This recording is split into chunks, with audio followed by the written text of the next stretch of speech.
Hello and welcome back to the Stronghold. I'm the Magi, dropping the Pauper perspective the day before Bloomburrow will go live on its digital release. Because hey, the whole point of these Pauper perspectives, or in large part the point, is to get in there and get these cards before other people realize what's going to be good. That way you can buy them in bulk before the prices go crazy. For years now, I've been doing YouTube content talking about the economics and best daily practices for Magic the Gathering Arena. And recently, I've started branching out and discussing the same economics and best practices for Magic the Gathering Online. So do us a quick favor and make sure to like, comment, and or subscribe so you can make sure you get the content you need. Now, what were we talking about? Oh yeah, Magic Online. Alright, so to get things started, I don't think it's any secret at all that Bloomburrow is a heavily tribal, kindred, typal, influenced set. But when we look at least the Big Ten here, most of these are historically underserved creature types, particularly at common. So I don't really expect any of these tribal decks to really take off. Now, that having been said, of course, there are going to be some exceptions that we need to take a look at. The most obvious of which is the couple of commons from the set that include Changeling.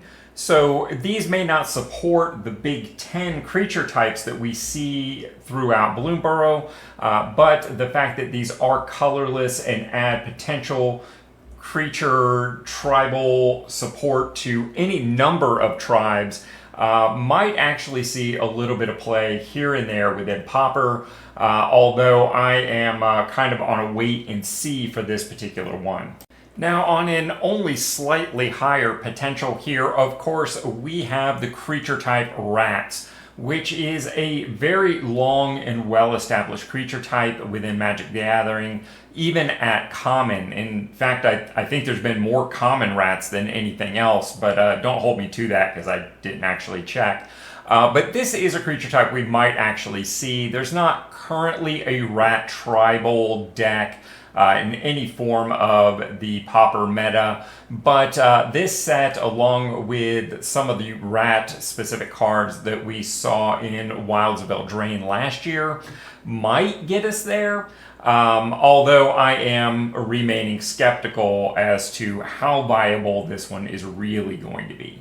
Now, the one tribal type that is part of that Big Ten that I really think not only has a shot, but really is already active in Pauper and probably about to get even stronger, is Bird. Yep, birds are pretty well established in Pauper, primarily as the pointy end of blue-white control's sword to finish the game.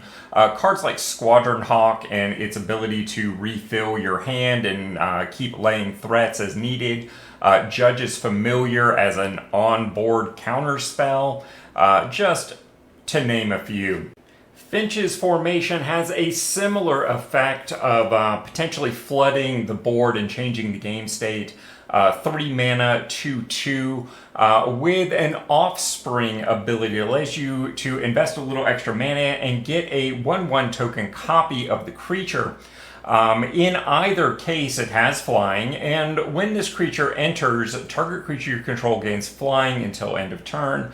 Depending upon what style of control, you very often are going to have non-flying creatures that you want to get in for combat occasionally, and this really opens up those possibilities. Now, the card that I think really opens things up out of Bloomburrow and the reason for all this bird talk is the 2 mana instant speed Dazzling Denial. Counter target spell unless its controller pays 2. If you control a bird, counter that spell unless its controller pays 4 instead. And let me tell you, when it comes to a format like Pauper, pay 4 might as well read counter target spell. The times that they're going to be able to do that is few and far between, to say the least. And particularly if you have something like Judge's Familiar in there to back it up, you could potentially pump this to a 5 counter with little to no problem. Now, if only we had some way to always ensure that we had a bird when we cast Dazzling Denial. Oh yeah, right. Murmuring Mystic was recently downgraded to a common and thus made Pauper legal. And this card has a very interesting interaction with Dazzling Denial. If you have Murmuring Mystic on board, when you cast Dazzling Denial, Murmuring Mystic puts a 1/1 bird token trigger on the stack that will resolve before Dazzling Denial, making sure that you always have a bird when Dazzling Denial resolves, and essentially countering your opponent's attempt to do things. Now, like I said, I don't think rabbits are really poised to become a relevant creature type in Pauper, but there are some cards that could breed new life into a white weenie strategy in Pauper that I think is already poised for a comeback. Intrepid Rabbit, for instance, a 3-mana 3/2 rabbit, probably not relevant. Soldier could be. Brings a lot to the table. In fact, for 1 additional mana, it could bring a 1/1 copy of itself. Each of those creatures could also bring a +1/+1 until end of turn bonus to a target creature you control, and of course, those could target separately. Warren Elder starts out as a 2-mana 2/2, which is pretty reasonable stats. It is a cleric, so maybe a little less likely to be a relevant creature type. But its 4-mana on-board ability to pump your entire team for +1/+1 is just the kind of late-game thing a white weenie deck would be looking for to finish things out. And if you notice, this doesn't require it to tap, so not only can the Elder swing themselves, but you can activate that ability as many times as you have available mana for. Hopefully you're not in a situation with White Weenie where you have 8 mana available, but then again, if you do, it's nice to have the option. Now, beyond White Weenie, White continues to have a couple of potentially heavy-hitting cards that I think need to be considered for Pauper. First off, there's Nettleguard, a mouse and another soldier. For 2 mana, get you a 3/1 body with Valiant, which means the first time it is the target of a spell or ability you control, each turn it gets +0/+2 until end of that turn. It can also be sacrificed for 1 mana to destroy target artifact or enchantment. Another interesting white offering is a 1-mana instant, Crumb and Get It. Target creature you control gets +2/+2 until end of turn. If the gift of a food token was promised to your opponent, the creature also gains indestructible until end of turn. The really nice thing about this is if you pair these 2 cards together, you end up with a 5/5 indestructible creature until end of turn. And let me tell you, that could wreck some combat in any format and could really be an interesting component to a Pauper deck. Alright, so let's switch gears for a second, because every set is going to do certain things. For instance, black and red is going to have removal that, well, is good, but isn't necessarily anything special. This is why a lot of times you'll hear me say, don't worry about crafting individual removal spells, because you're going to end up getting more in your collection anyway. Nocturnal Hunger's ability to destroy target creature and take out the trash ability to deal 3 damage to target creature or planeswalker are great examples of this. They're excellent removal. You're going to want these in your limited event decks. But the reality is there's nothing really special here. This is kind of a dime a dozen sort of stuff. On the other hand, Savior and Agate Assault are in fact something special from the Pauper perspective. They might look very similar. Savior, for instance, gives a -2/-2 to a creature until end of turn. Agate Assault lets you deal 4 damage at a, well, somewhat despicable sorcery speed. But as I said, these are both something special, and for the exact same reason. That is the way they interact with affinity decks.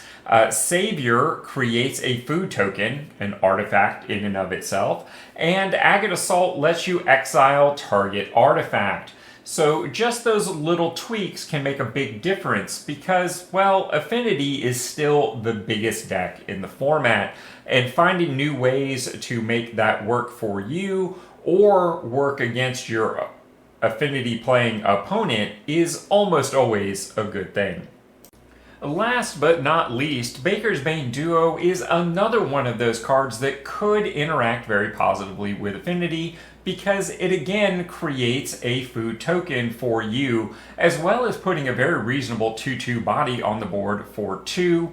It does have some potential upside to get +1/+1 until end of turn, given the expend 4 condition, but that's something that may not trigger a whole lot in Pauper. And to be honest, Affinity typically does not want to run green, but this still brings a sort of 2-for-1 card advantage going on by giving you the food token, and is well worth watching for Pauper potential. So there it is, guys. Now you know what's on my mind with what's popping off with Bloomburrow. Let me know what you're thinking about. Do you think any of these cards are a bit of a miss? What's on your short list when you jump into MtGO tomorrow and start picking up cards? Do you feel like there's anything that I really missed that should be on my radar? Drop down in the comments. Let me know what you think. I always love to hear from you guys.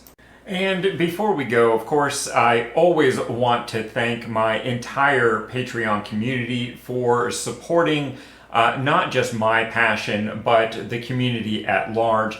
And in particular, this time around, I wanted to recognize Searing Blaze and Kenny F. They are coming up on their 1-year anniversary of support.